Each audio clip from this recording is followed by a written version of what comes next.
Straight ahead on Falcon Weekly. Today, I am announcing that I'm running for President of the United States. The Republican Party's first candidate has thrown down the gauntlet for the 2016 presidential election. Also, progress is being made at UM's Long Lost Amphitheater. Find out when it could be open for students to use up in a live report. Culture Shock has never been more fun. Coming up on Falcon Weekly, see how one organization brought the Running Man to Montevallo. Plus, she's copyrighted the lyrics to her popular songs, and now Taylor Swift is purchasing X-rated domain names. But it's not what it looks like. Falcon Weekly starts now.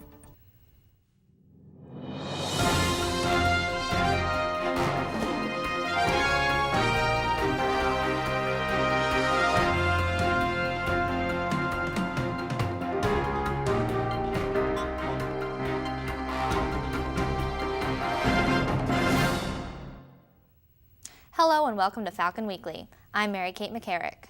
And I'm Umar Nadir. Thanks so much for joining us. The race for the President of the United States is underway as the first high-profile candidate for the 2016 election officially launched his campaign. Republican Senator Ted Cruz may be the first, but reporter Ryan Nobles explains there will be many more to come. We are 595 days away from the 2016 election, but the campaign is now off and running. I'm running for President of the United States. Senator Ted Cruz launching his campaign at Liberty University in Virginia.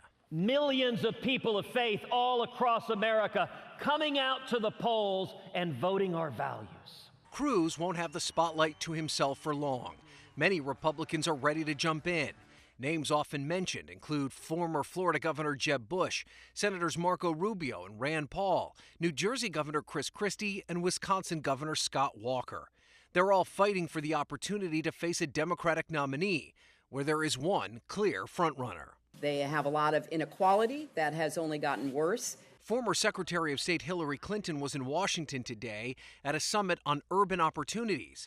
While Clinton would be the conventional pick if she runs, a Boston Globe editorial begs liberal Massachusetts Senator Elizabeth Warren to mount a primary challenge. I take Elizabeth Warren at her word that she is not running for president. DNC Chair Debbie Wasserman Schultz is not ready to back a candidate, but if Ted Cruz emerges from the GOP side, she isn't all that concerned. If this is the kind of debate we're going to have, then I'm really confident that the next president of the United States will be a Democrat. Just the start of what is expected to be a contentious battle for the most powerful office in America. In Washington, I'm Ryan Nobles reporting. While the general election isn't until November of 2016, the first ballots of the campaign will be cast in mid-January at the Iowa caucuses.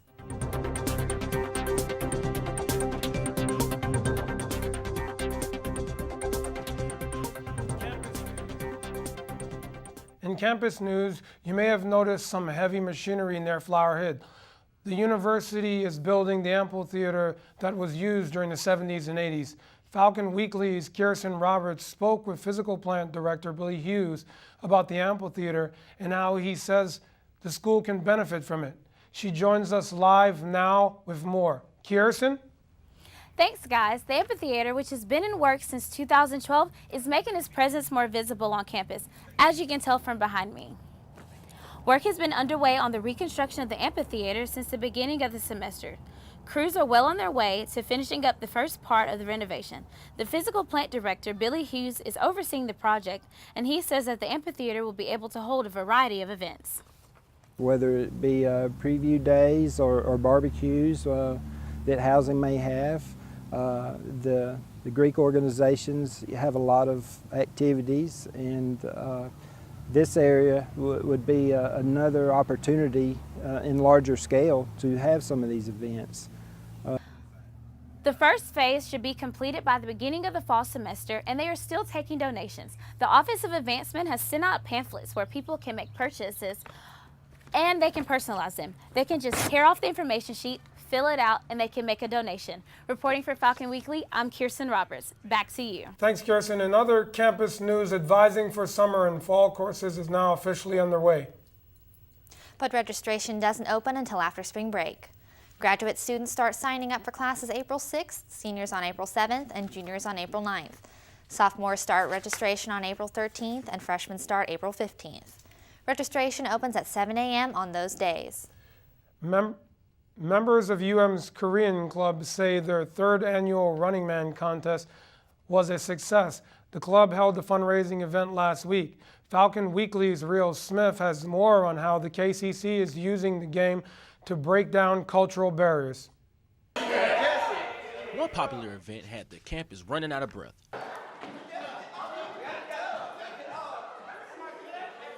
This is the Korean Culture Club's version of Running Man, derived from a popular Korean game show.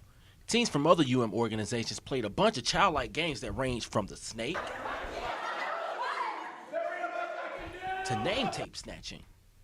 Game spectator Brian Thurman says the event helped open perspective. It's all about just getting some organizations together and exposing them to a game show that is a major part of the Korean culture. The Korean Culture Club has hosted this event for 3 years, and Serena Manning says that the game show's appeal is strong. It's a fun show, and we thought that it would translate well to an actual event that we could use to raise money because people would come. People love games, they love food. While the games may be a little complicated, nevertheless, they were fun. And in the end, they were worth it because the winner got Korean candy, such as Kit Kat bars made from green tea. It all came down to the last game, which was Thurman's favorite. The most fun game I watched was the dance game, where they had to pick out a song and they had to do a dance move based off a video. It was really fun to watch. Manning says she's optimistic for the awareness of the Korean Culture Club's mission. It's pretty much just a way for us to teach people about other cultures so that they're not just in their own cultural bubble. They learn about other people and they're not ignorant to other countries and people like that. Learning about other cultures couldn't be more fun. For Falcon Weekly, Rio Smith reporting. Funds from this year's events are going to the House of Sharing, a home for 9 Korean women who were kidnapped by the Japanese and used as sex slaves during World War II. The Brothers of Alpha Kappa Lambda are asking for people to give them a hand. Last week, they asked people to donate a small amount of money to place a colorful handprint on a signboard in front of the calf. This was all a way to raise money for These Hands Don't Hurt, an organization that helps victims of domestic abuse. All proceeds from the colorful palms went to Shelby County Safe House. You can see more about this story on our Facebook page. People excited for college night next year will have to wait a bit longer before leaders are elected. The elections have experienced a slight delay. They will now begin on Monday, April 6th at 8 a.m. and will remain open until Wednesday, the 8th at 6 p.m. The winners will be announced that Wednesday at 4 p.m. on the steps of Palmer Hall. Elections take place through OrgSync. There are 51 buildings on the University of Montevallo's campus, and custodians work hard to keep them all beautiful. Falcon Weekly's Reed Strength gives us an inside look of custodians' daily routines. Might know the names of their professors and peers on campus, but they may have trouble recalling the name of another daily figure: custodians. UM's custodial staff currently consists of 25 full-time employees. Custodial Director Landon Walls says their jobs are intensive with long hours. Most all of my staff arrives between 5 and 5:30 each morning, and from there there's different responsibilities inside that building that they would need to do depending on what the building is. One of the toughest spots for custodians to clean in any of the buildings are actually stairwells.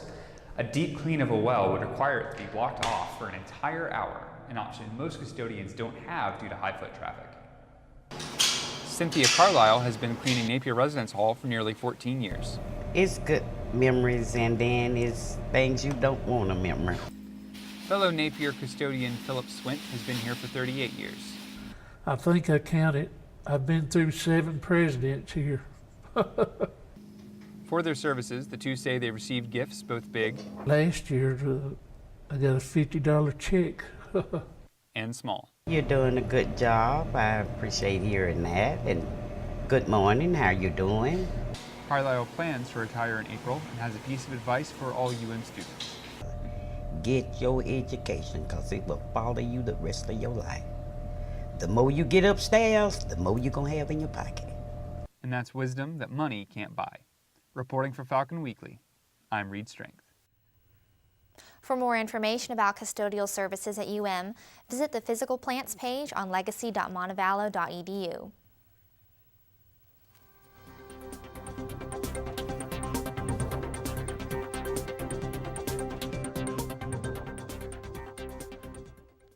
Turning to news from across our state, video of a South Alabama shoplifting suspect's daring escape from a Mobile Walmart is going viral online. After seeing the video, you'll know why. Chad Peachtree has our story.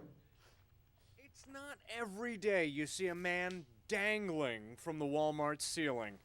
At first, this man struggled with security outside, in front of the Walmart at Dawes and Cottage Hill Roads. They believe he shoplifted some clothes. He was detained in the Walmart's inside McDonald's, but things took a turn. And he is in the ceiling.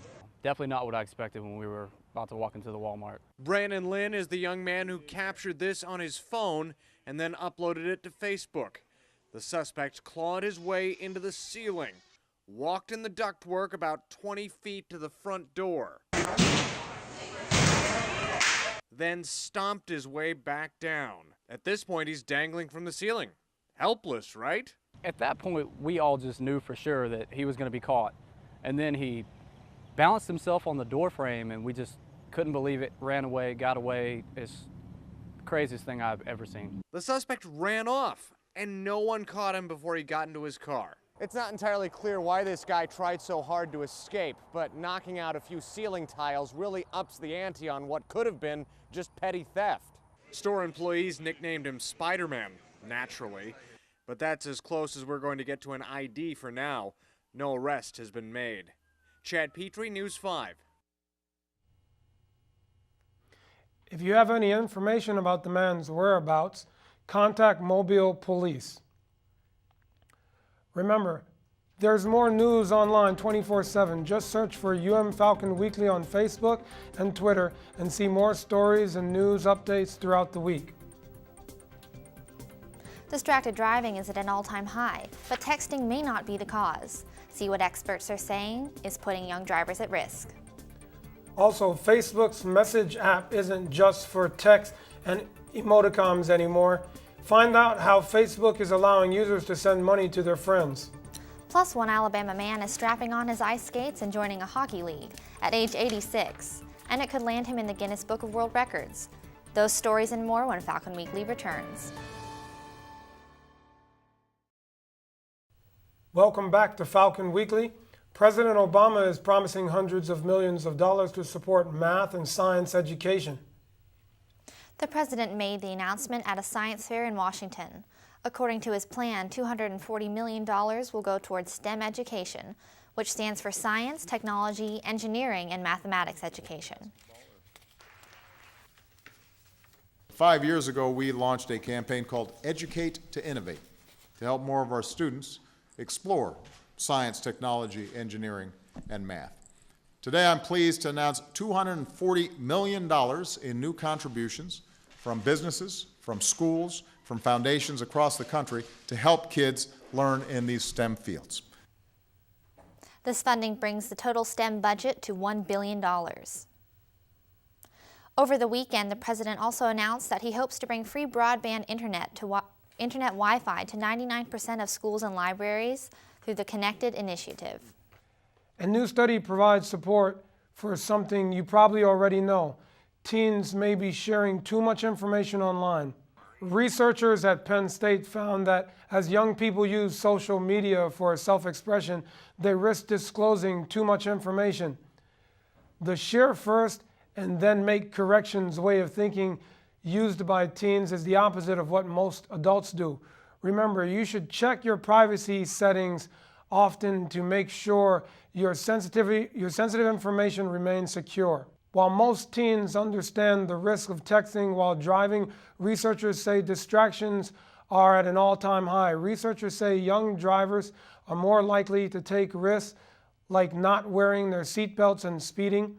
The study also shows that 27% of teen drivers change clothes or shoes while driving, and some even work on homework. The study found girls are more likely to use their phone while driving, while boys are more likely to take their eyes off the road while talking with passengers. You can now send money to your friends on Facebook using social media platform's Messenger feature. Users just need to tap the $ button at the bottom of Messenger and then provide the amount. Once they click Pay, the money is transferred. For added security, they also have the option of using a PIN number. The service is free, however, a debit card is required for the first time someone uses the feature. Tweeters can say happy birthday, Twitter.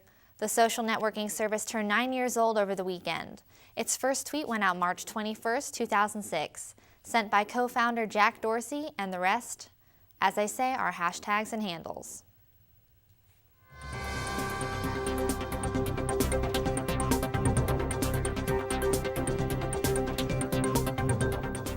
In this week's entertainment news, Taylor Swift is taking steps to protect her name from potential pornographic websites.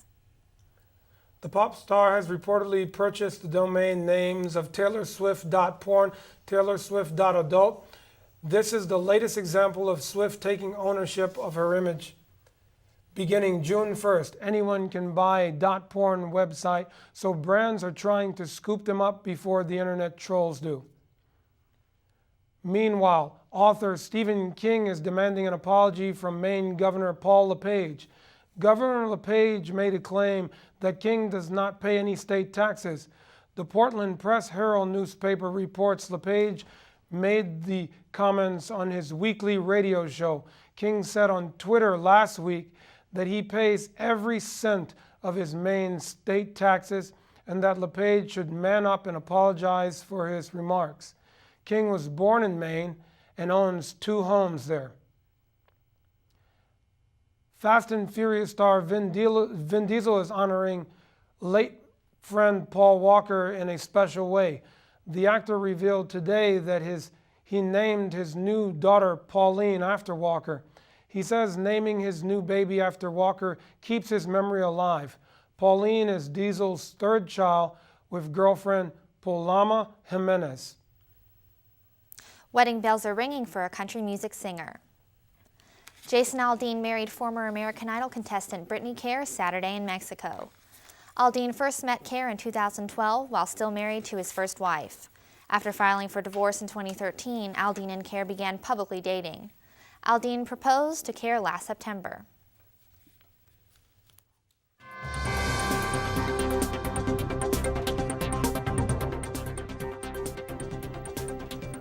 As of last Friday, spring is officially here, and the weather in Montevallo has warmed up nicely to match the season. Meanwhile, in the Northeast, the first day of spring brought in more winter weather.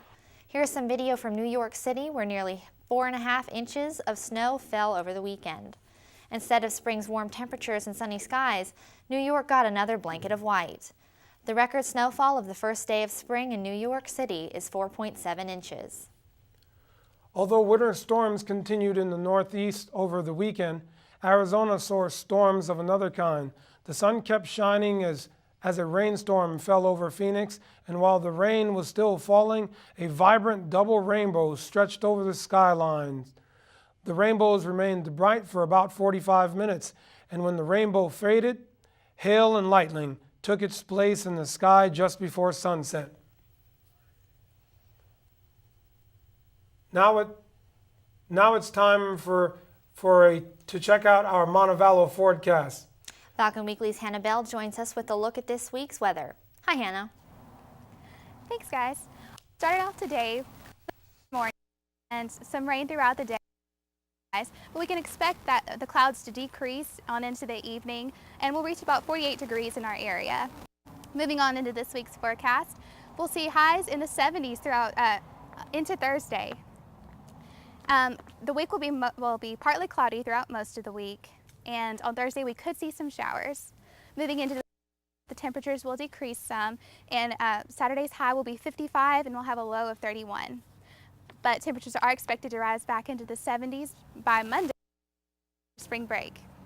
And in this week's beach forecast, next week's beach forecast, Monday through Wednesday, we'll We'll have highs in Panama City of the upper 70s, and we can expect highs in the mid 70s in Gulf Shores with mostly sunny skies. And that's a look at this week's weather. Back to you. Thanks, Hannah. The men's basketball team season comes to an end.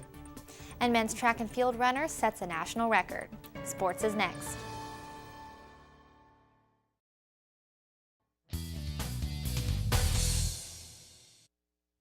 Welcome back to Falcon Weekly. I'm Brianna Davis with a look at this week's sports. UM men's basketball team made it to the 8th Sweet 16 in school history but fell short to Mount Olive. The Falcons were on fire as they took the lead in the first half. Seniors Teran Brown, Ryan May, and Shaquem Jackson took the game by hitting three-pointers in the beginning. The three seniors had a combined total of 30 of the 43 points made in the first half. The Falcons kept the lead at the open of the second half with a 15-6 run, but Mount Olive gained momentum with a 12-0 run of their own. Jaquan Blunt's three-pointer gave the Trojans their second lead of the game. Mount Olive came out with an upset win, beating the Falcons 82-75. Montevallo's softball team took 2 wins against UNC Pembroke Saturday. Jocelyn Higgerson pitched a combined 11 1/3 innings, striking out 6 batters. Junior Hannah McBraylis hit the first home run of her career, making Montevallo the first on the board in the first game. The Falcons won 4-2.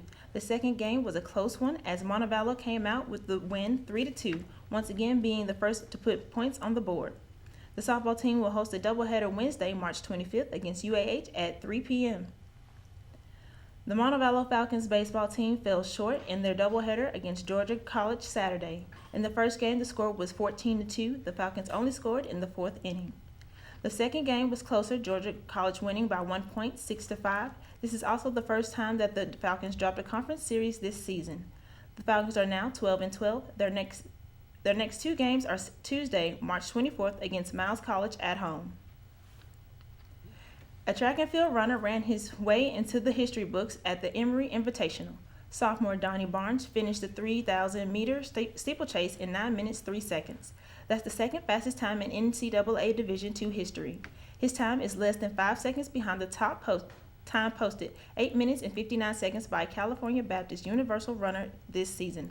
Barnes also placed 6th overall in the 1,500-meter run. Montevallo finished 10th overall in the team standings. The Falcons will be back in action on April 3rd and 4th at the Hilltop Twilight Classic hosted by Birmingham Southern College. That's a look at this week's sports. Back to you guys. Thanks, Brianna. While some might choose to spend their retirement taking it easy, one Alabama man is taking to the ice and joining a hockey league. Reporter Lauren Morrison has the story. In my day, about 5 years old, most kids got a pair of skates, probably hand-me-downs, and learned to skate on the ponds in Connecticut. Fred Hudson has been playing hockey on and off for about 80 years now. Next week, he turns 86. And he's still lacing up his skates. Get the feeling that you can fly almost. And scoring goals, like this one in the tournament last weekend. I go out there and play. I make a lot of mistakes. I'm slower than the other guys. But every now and then, I make a play. And that's enough to carry me to the next game. Some of the guys he plays with now, he actually coached back in the day. I knew there was a good reason for it. I wanted him around when I came back. I needed somebody to play with. Of course, hockey comes with bumps and bruises, and over the years, Fred has had to change his game a little bit. I designed my play to fit my physique. But at almost 86, Fred refuses to be benched in both the game of life and hockey. The hockey is, once I get the stuff on and I'm on the ice, it's just all business. In Huntsville, Laura Morrison, WAFF 48 News. Some of Hudson's friends have applied for him to be recognized by the Guinness Book of World Records. They want him to be verified as the oldest man in the U.S. still playing hockey. That's all the time we have for this week's show. Thanks so much for joining us. For more UM news from MassCom student reporters, be sure to check out the Falcon News Network blog. The web address is on your screen. We'll be on spring break next week, so we'll see you back here in April.